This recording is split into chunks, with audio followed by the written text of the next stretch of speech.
Gold, trusted gold buyers. మీరు తాకట్టు పెట్టిన బంగారాన్ని విడిపించి ఈ రోజు ఉన్న మార్కెట్ ధరకు కొనబడను. Welcome to iDream news. This is Pawan.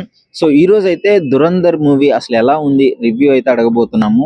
Public చూసిన వాళ్ళకి ఎలా ఉందో పబ్లిక్ ఒపీనియన్ తీసుకోబోతున్నాము. ఎందుకంటే దురంధర్ అనే మూవీ ఒక మంచి మూవీ.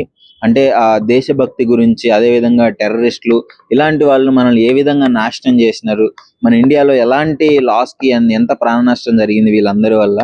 ఇక్కడ నుంచి మన ఏజెంట్ ఒక అతను వెళ్ళి కరాచీలో, అది ఒక డేంజరస్ సిటీ అన్నమాట పాకిస్తాన్ లో. సో కరాచీ వెళ్ళిన తర్వాత అక్కడ ఏమేం చేసినాడు, ఎలాంటి ఉంది, అలాంటి మొత్తాన్ని అయితే మనకు క్లియర్ గా చూపించడం జరిగింది. కొన్ని రియల్ ఇన్సిడెంట్స్ బేస్ చేసుకొని కూడా ఈ మూవీ తీయడం జరిగింది. సో ఇది ఒక మంచి దేశానికి సంబంధించింది, ఇన్స్పిరేషనల్ మూవీ కాబట్టి సో దాని గురించి మనకి పబ్లిక్ అడిగి తెలుసుకుందాము ఎలా అనిపిస్తుంది అని చెప్పేసి. Hi bro. Hi bro. Bro Dhurandhar movie చూసావా? యా చూసాను. సో నిజంగా ఆ మూవీ చూస్తున్నంత సేపు నాకైతే గూస్ బంప్స్ వచ్చినాయి బ్రో. అంటే నీకు ఎలా అనిపిస్తుంది? చూడడానికి యాక్చువల్ చెప్పాలంటే అది దురేందర్ మూవీ గురించి మాట్లాడాలంటే మన అదొక వార్ సినిమా, మిలిటరీ వాళ్ళు. అది ఏంటంటే 19s లో 20s లో జరుగుతున్నప్పుడు కదా ఇది. యాక్చువల్లీ హిందీలో ఉంది, బట్ తెలుగులో వచ్చుంటే బాగుండేదేమో. మిగతా లాంగ్వేజ్ లో కొంచెం అందరికి బాగా అర్థమయ్యేది. హిందీలో రావడం కొంచెం హిందీలో చూసాను. సో ఎలా అనిపిస్తుంది అంటే దురంధర్ అనే ఒక వ్యక్తి, కరాచీ అంటే అదొక చాలా డేంజరస్ సిటీ. ఎంత క్రూయల్ గా, ఎంత ఇష్టం వచ్చినట్టు చంపుకునే దాంట్లోకి మనోడు వెళ్ళి ఎట్లా ఉంది అంటే ఏం లేదు, ఆ కథ యాక్చువల్లీ మంచి వైలెన్స్ ఉంటది మూవీ.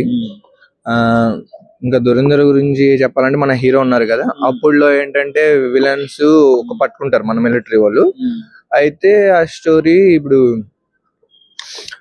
19s లో 20s లో జరుగుతుంది కదా అనమాట అది యాక్చువల్లీ. అయితే అది అప్పుడులో మన ప్లేన్స్ ని హైజాక్ చేసి మన క్రిమినల్స్ వీళ్ళు పట్టేసుకొని ఉంటారు. యాక్చువల్లీ చెప్పాలంటే వాళ్ళు ఏంటంటే హైజాక్ చేసి మన మిలిటరీ వాళ్ళతో విడిపించుకుంటూ పోతారు. సో ఆ విడిపించిన ముగ్గురే కొంచెం ఏంటంటే ఇవన్నీ దాడులు చేస్తూ ఉంటారు, కారణం అయిపోయి ఉంటారు. సో ఇప్పుడు వీళ్ళని పట్టుకోవడానికి మెయిన్ మన హీరోని కరాచీకి పంపిస్తారు అనమాట. అక్కడికి వెళ్ళి అక్కడ ఇన్ఫర్మేషన్ అంతా తెలుసుకొని మన హీరో వాళ్ళకి ఇంటికి పంపిస్తూ ఉంటాడు ఇన్ఫర్మేషన్ తెలుసుకొని. అంటే చాలా రిస్క్ అనే చెప్పాలి. ఎందుకంటే కరాచీ లాంటి సిటీలోకి పాకిస్తాన్ టెర్రరిస్ట్ ఐఎస్ఐ తీవ్రవాదులు ఉన్న దగ్గరికి మన ఏజెంట్ వెళ్ళి అక్కడ చేసిన డ్రామా, ఆ ఫైట్స్ అంటే ఒక రియలిస్టిక్ గా ఉంటుంది కదా మూవీ. అవును. చూసినప్పుడు మీ ఫీలింగ్ ఏంటి? యాక్చువల్లీ నాకు మిలిటరీ అవ్వాలనిపించింది ఆ సినిమా చూడగానే ఫస్ట్ ఆఫ్ ఆల్. ఎందుకంటే అక్కడ కరాచీలో మాక్సిమం అందరూ తెలుసు కదా, ఎక్కువ క్రిమినల్స్ ఉంటారు. స్క్రాబ్ అంతా అక్కడే ఉంటుంది. సో మన హీరో వెళ్ళి అక్కడ అందరినీ వాళ్ళ విషయాలు తెలుసుకొని అందరినీ మన ఇన్ఫర్మేషన్ ఇస్తూ ఉంటాడు అక్కడ. అక్కడికి అంత క్రూయల్ ప్లేస్ కి వెళ్ళాలంటే హీరో కూడా కొంచెం క్రూయల్ గా ఉండాలి, ఆ మైండ్ సెట్ ఉండాలి. యాక్చువల్లీ హీరో కూడా కొంచెం క్రూయల్ గానే ఉండాలి. కాకపోతే అతను ఇంటెన్షన్ ఏంటంటే ఒక దేశం గురించి కదా, సో అతను ఇది అంటే కనెక్ట్ అవుతారా ఓవరాల్ గా. అల్టిమేట్ గా మనకు కావాల్సింది అంటే దేశం అనే ఆ పాయింట్ లోనే కనెక్ట్ అవుతారు. మనకు దేశభక్తి, ఆ సెంటిమెంట్ అదంతా వర్కౌట్ అయిందా? యా, అంటే కొంచెం మనల్ని ఇచ్చేసినట్టు ఉంటది కానీ ఎమోషనల్ గా, కాకపోతే పర్వాలేదు. సినిమా ఖచ్చితంగా చూడొచ్చు, అందరికీ నచ్చింది. కొంచెం చూస్తున్నప్పుడల్లా మంచి గూస్ బంప్స్ వస్తాయి, సినిమా బాగుంటది. కాకపోతే చెప్తున్నాను కదా, మన తెలుగులో మిగతా అదర్ లాంగ్వేజ్ కొంచెం ఉన్నా బాగుండు. హిందీలో ఏంటి మూవీ చూసి చాలా ఇన్స్పిరేషన్ గా తీసుకోవాల్సిన పాయింట్స్ ఏమన్నా? ఎప్పుడైనా ఎవరైనా వచ్చారంటే వాళ్ళు వేసేయడమే, మన దాకా వదులుకూడదు. ఫస్ట్ మీటింగ్లు పెట్టకూడదు వాళ్ళతో.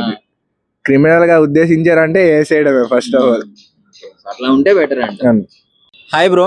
Hi bro. దురంధర్ మూవీ ఎలా అనిపిస్తుంది? చాలా బాగుంది బ్రో. ఈ సినిమా అనేది ఇండియన్ ప్రతి ఒక్కరు చూడాల్సిన సినిమా, యువత. ఈ సినిమా మొత్తం 90s నుంచి 20s లో జరిగిన స్టోరీని బేస్ చేసి తీశారు. ఈ సినిమా మన పాకిస్తాన్ ఇండియా మధ్య జరిగిన స్టోరీ ఇది. ఈ సినిమా చాలా బాగుంది, అందరు చూడాలి. ఇందులో మన 90s లో ఫ్లైట్ హైజాక్ చేసిన దాన్ని బేస్ చేసుకొని తర్వాత మిగతా సంఘటనలో అవన్నీ బేస్ చేసుకొని తీసిన సినిమా ఇది. చాలా బాగుంది, మీరు చూడాలి. అందరూ చూడాలని కోరుకుంటున్నాను. అయితే ఇప్పుడు టెర్రరిస్టులు ఉన్నారు కదా, హైజాక్ చేసినప్పుడు విడిపిస్తుంటారు. విడిపించిన వాళ్ళు చాలా తర్వాత బ్లాస్ట్లు జరిగి ఉంటాయి మన దగ్గర. సో వాళ్ళని ఎలా ఎదుర్కొన్నాడు, కరాచీ వెళ్ళాడు అనేదే కదా స్టోరీ. ఆ మూమెంట్స్ ఎలా అనిపించాయి నీకు?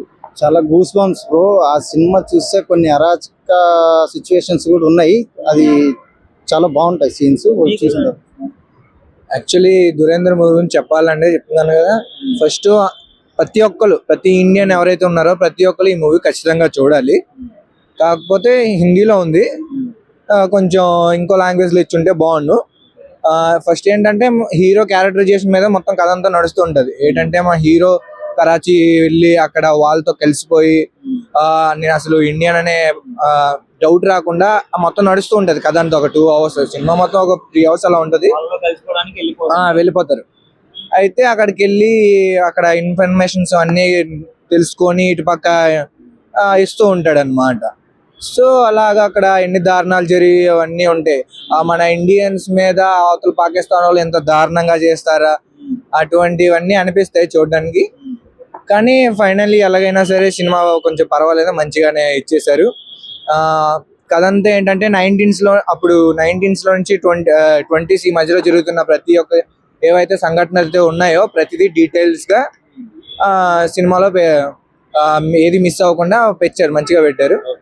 సో ఇప్పుడు ముఖ్యంగా ఎట్లా ఉంది బ్రో ఆ సీక్వెన్సెస్ అన్ని? అంటే మనం చూస్తున్నప్పుడు ఆ టైంకి ఒక ఏజెంట్ కరాచీ వెళ్ళాడంటే ఎంత దారుణమైన పరిస్థితి కదా. అక్కడ ఉన్న వాళ్ళందరూ చాలా కరుడుగట్టి నేరస్తులు.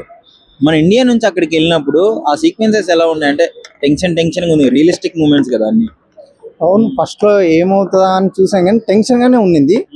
కానీ హీరో అందులో కలిసిపోయి అక్కడ చేసే కొన్ని సిచ్యువేషన్ చూసి ఓకే అన్నట్టుగా అనిపించేసింది. మొత్తానికి బాగుంది సార్. అంటే మనం కూడా వెళ్ళి మనం కూడా ఉన్నామా ఆ జనంలో, మనం కూడా చేయొచ్చా ఇట్లాంటివి, రేపు పొద్దున ఏదైనా జరిగినా అన్నంత ఫీల్ వచ్చింది. అంటే రియాక్ట్ అవ్వాలి. ఇండియా ఎప్పుడు శాంతి అనే ఉంటుంది, మనకు అటాక్ అయినప్పుడే రియాక్ట్ అవుతుంది. అసలు ఇండియా కూడా ఒక తగ్గ వార్ లాగా వాళ్ళు కౌంటర్ వేస్తే మనం కూడా ఎన్కౌంటర్ చేసే విధంగా ఉంటే ఎలా ఉంటుంది? అది ఉంటే ఇంకా బాగుంటుందని కోరుకున్నా. మనం అలా చేయట్లేదు, పేషెన్స్ తో ఉంటున్నాం. శాంతి ఒకసారి అది వదిలిపెడితే పాకిస్తాన్ అంతేగా. అంతేనా బ్రో? అంతే బ్రో. లేదు, యాక్చువల్లీ ఏం చెప్పాలంటే ఏదైనా సరే మన దాకా వచ్చేది కాకుండా వాళ్ళంత దారుణంగా చేసినప్పుడు ఉంచుకొని మన దగ్గర వాళ్ళకి పెట్టి చేయడం కరెక్ట్ కాదు. ఏదైనా తప్పు చేయాలని వాడికి ఇంటెన్షన్ వచ్చిందంటే ఫస్ట్ ఆఫ్ ఆల్ వాళ్ళు అక్కడతో క్లియర్ చేసాం అనుకో, రేపు పొద్దున్న ఎవడైనా చేయాలన్నా ఫస్ట్ భయపడతారు. ఇండియా గురించి ఆలోచించాలంటేనే వణుకు పుట్టేయాలి. ఖచ్చితంగా సినిమా చూడండి, ప్రతి ఒక్కరికి నచ్చుతుంది. Hi bro. Bro, Dhurandhar movie ఎలా అనిపిస్తుంది చూసినప్పుడు? అంటే నీకు ఏ విధమైన ఫీల్ ఉంది? దురంధర్ మూవీ ప్రతి భారతీయుడు చూడాల్సిన మూవీ అది. ఎందుకంటే ఇప్పుడు పాకిస్తాన్లోని ఒక కరాచీలో ఉగ్రవాదుల్ని ISIS అనే ఇట్లా కొన్ని సంస్థలు, ఉగ్ర సంస్థలు ఉంటాయి. అవి ఎలాంటి అందులో మన దేశం పైన మనం శత్రువుగా ఎంచుకొని వాళ్ళు చేసే నీచమైన పనుల్ని ఈ దురంధర్ కాన్సెప్ట్ బాగా చూపించాడు డైరెక్టర్ ఆదిత్య. చూసినప్పుడు నీ ఫీల్ ఏంటి ఒక ఇండియన్ గా? నీకేమనిపించింది ఆ సినిమా చూసినంత సేపు? పాకిస్తాన్ ఉగ్రవాదుల్ని చంపేయాలనిపించింది నాకు, ఆ ఫీల్ కలిగింది.